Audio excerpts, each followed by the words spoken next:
Hello and welcome to another episode of John and Wildling's Edu Videos. So for today, we are about to have another discussion in purposive communication, and our topic is very interesting. It is very related with our previous topics.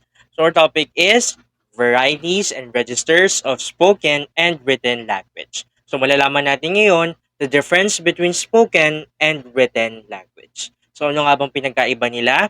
And how can we as communicators be effective in communicating, be it in written or in spoken form? So before we start with the difference between the spoken and then the written language, alamin po muna natin why is it important for us this skill is because we have to engage in the so-called international communication or transnational communication.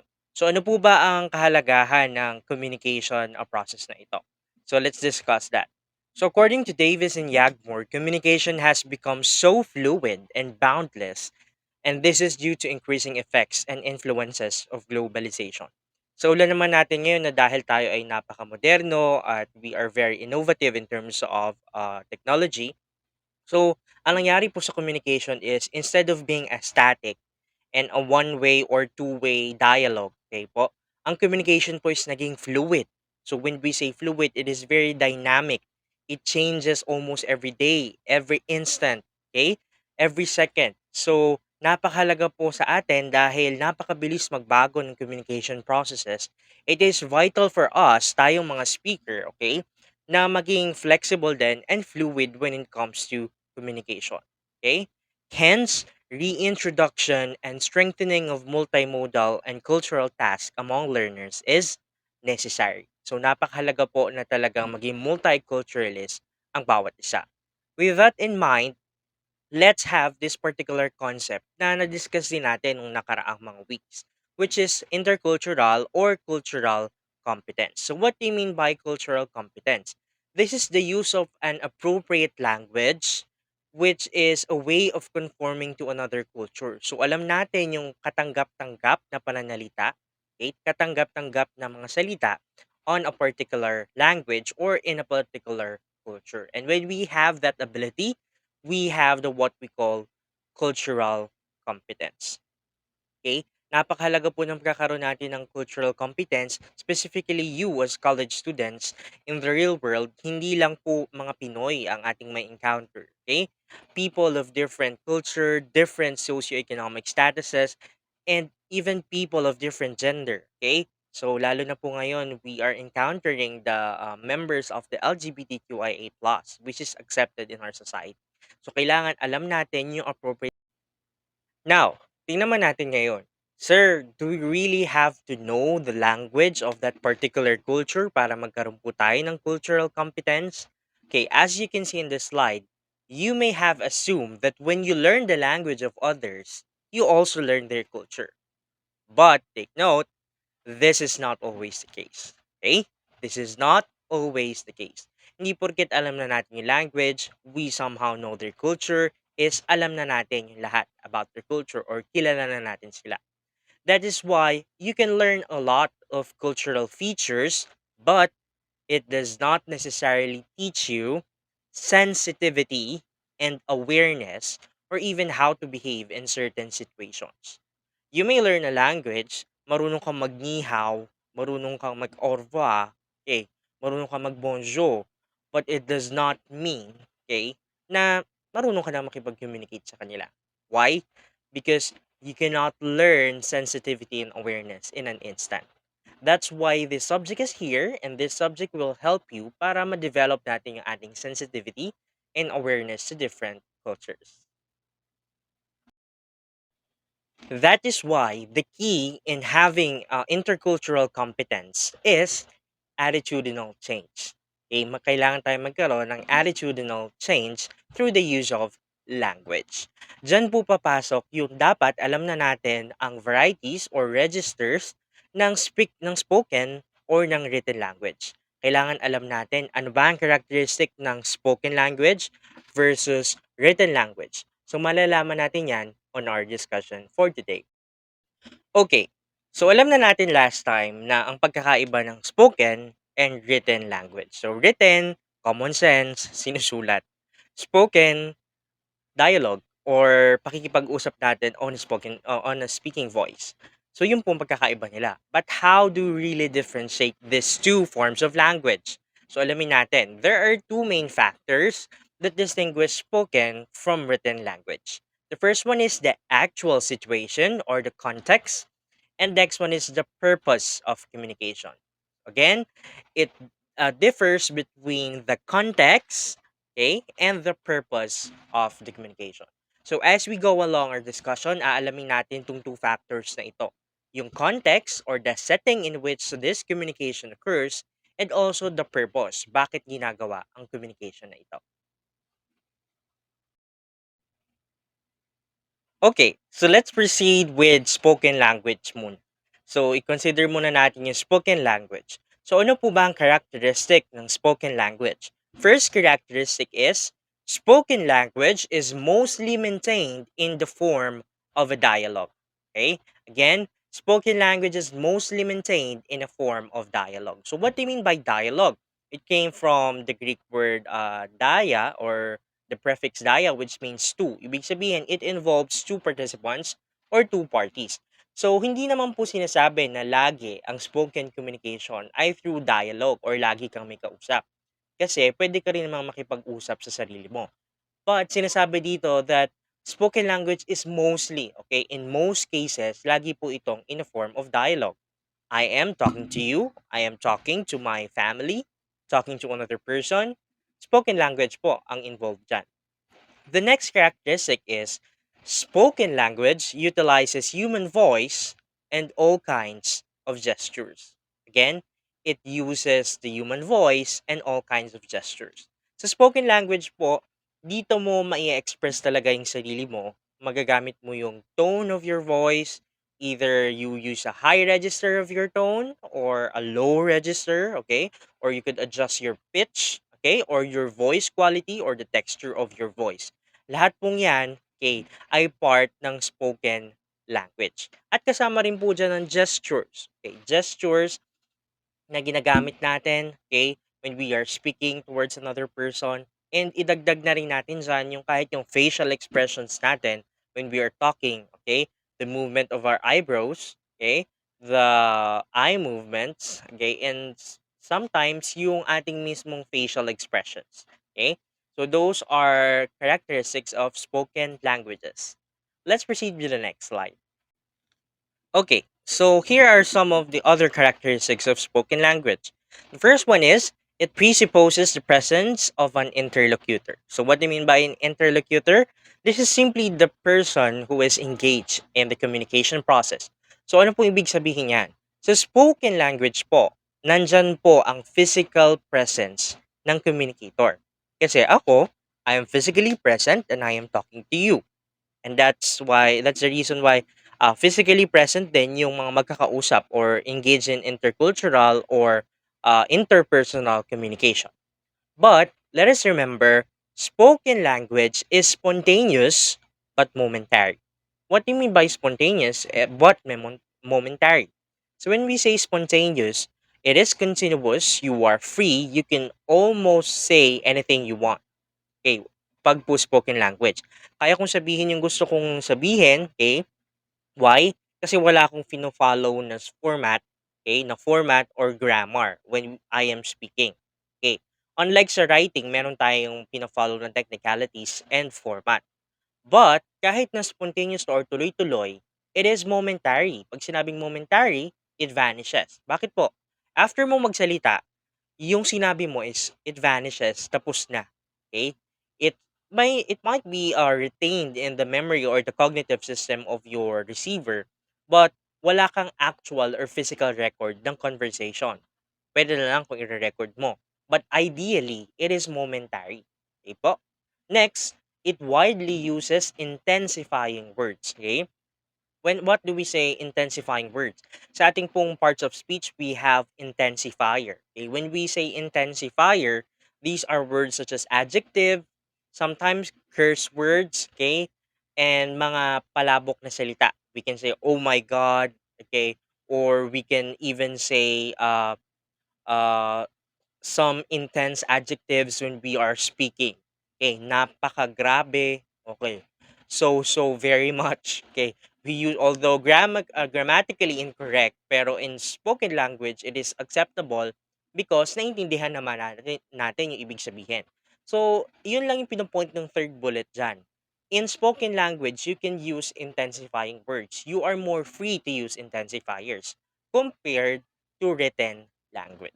Okay, so those are the characteristics of spoken language. Last characteristic of spoken language is it is characterized by the insertion of fill-ups. Or in other books, we call them fillers. Ano po yung fill-ups or fillers? Ito po yung kapag kinakabahan ka, well, so, and yung po yung mga fill-ups.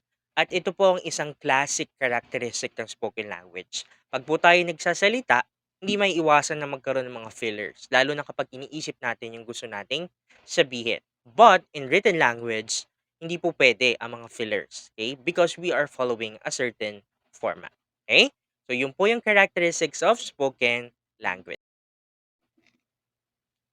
Okay.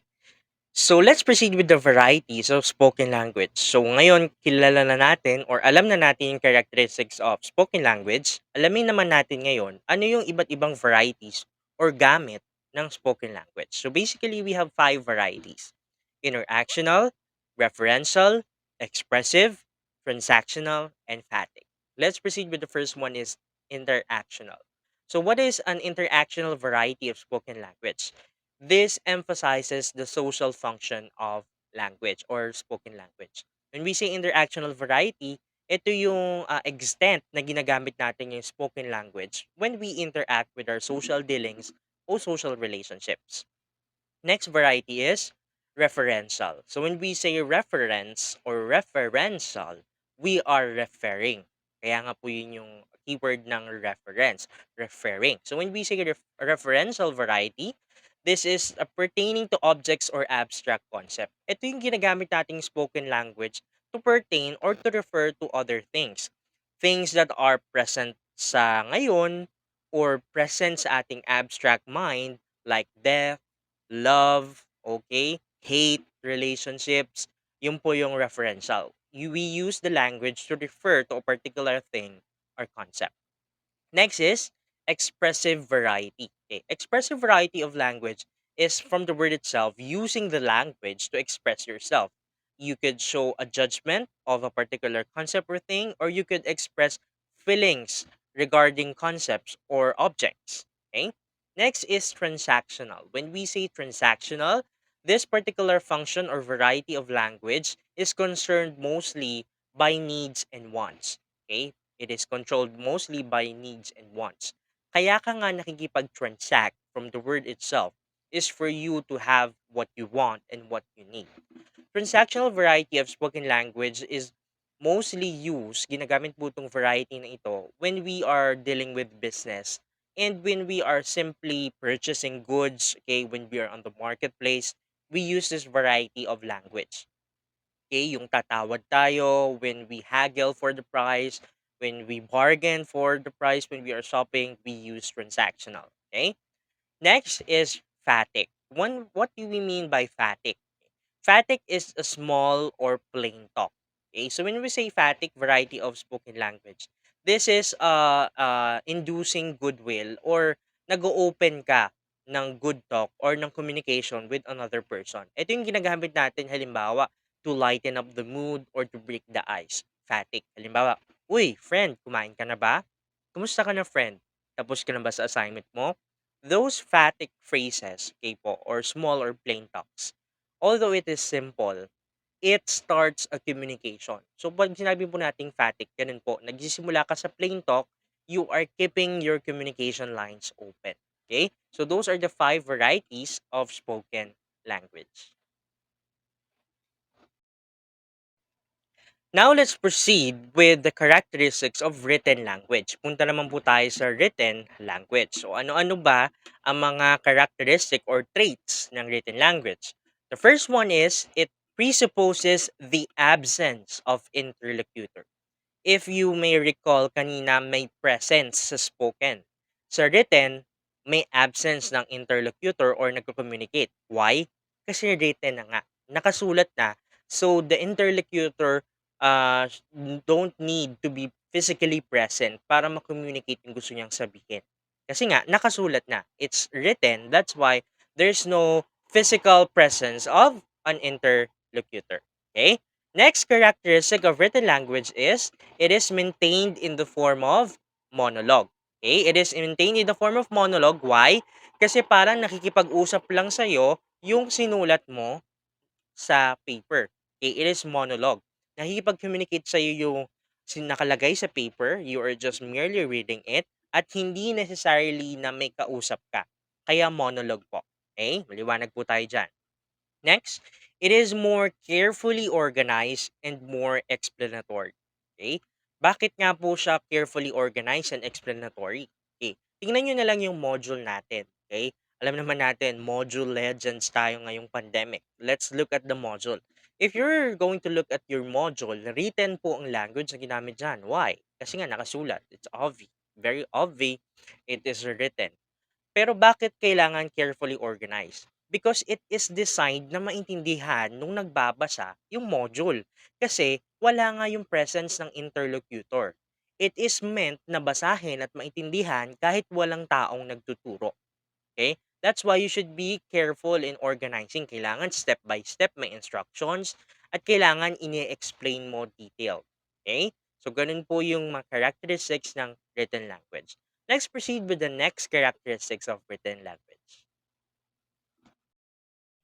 Okay, so next characteristics of written language is it is able to live forever with the idea it expresses. So may forever pala tayo sa written language. Yes, meron po. As long as you keep a memory bank or it is stored, kung sinulat mo yan, it stays forever.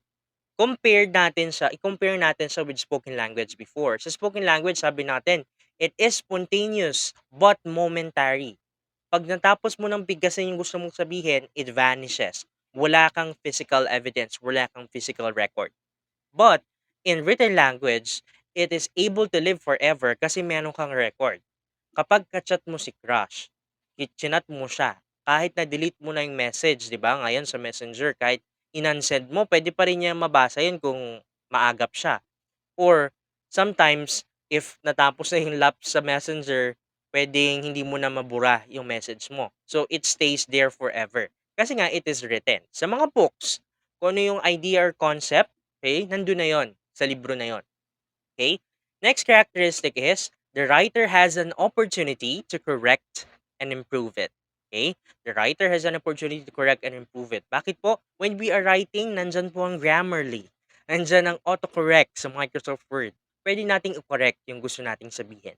But when we are talking, when we are engaged in spoken language, madalas, pag nakapagsalita tayo ng tama, ng hindi tama, or ng masakit, hindi siya mabubura. How we wish may autocorrect or may Grammarly kapag nagsasalita tayo. Okay. Pero present lang ito when we are engaged in written language. Okay, mako-correct natin kapag tayo nagsusulat, kapag nagsasalita, it is nearly impossible or it is difficult na mabago yung gusto nating sabihin. Last characteristic is it bears a greater volume of responsibility than its counterpart. So, mas malaki yung responsibilidad mo sa written language kumpara sa spoken language. Bakit mas malaki yung responsibilidad mo? Tulad ng binanggit natin on our previous slide, dapat careful ka in organizing your message. Bakit? Bakit ka careful or bakit mabigat ang responsibility mo if you are a writer? Kasi kailangan magets ng reader yung gusto mong sabihin at the same time, kailangan it is culture appropriate. At the same time, kailangan maintindihan nila yung message mo. Kasi wala ka or you are not physically present para i-explain yung gusto mong sabihin. That's why kailangan maayos yung pagsusulat mo. Kasi wala ka for you to explain the concept. Yung pinakasinulat mo lang yung mag-explain ng gusto mong sabihin.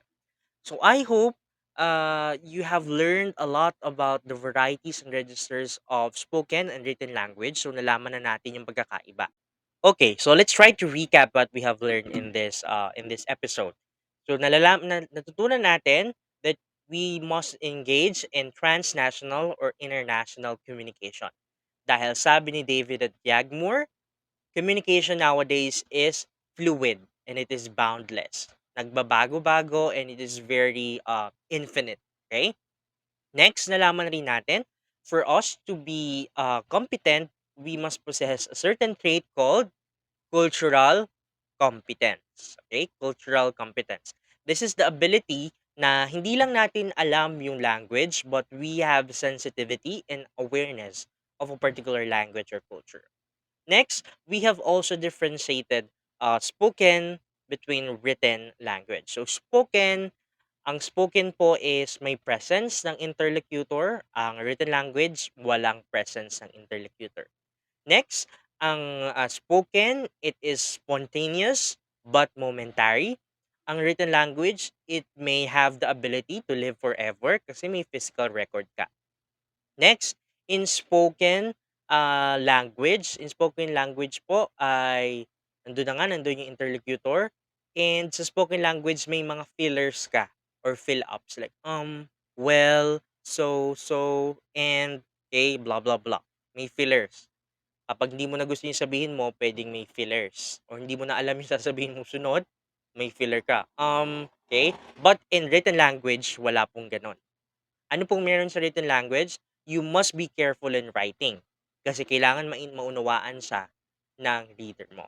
So basically, those are the general or the gist of our discussion. Nalaman natin yung pagkakaiba between spoken and written language. So thank you very much for spending your time with me watching this vlog or this video. If you have any questions, I'll put my email and my social contacts on the links below.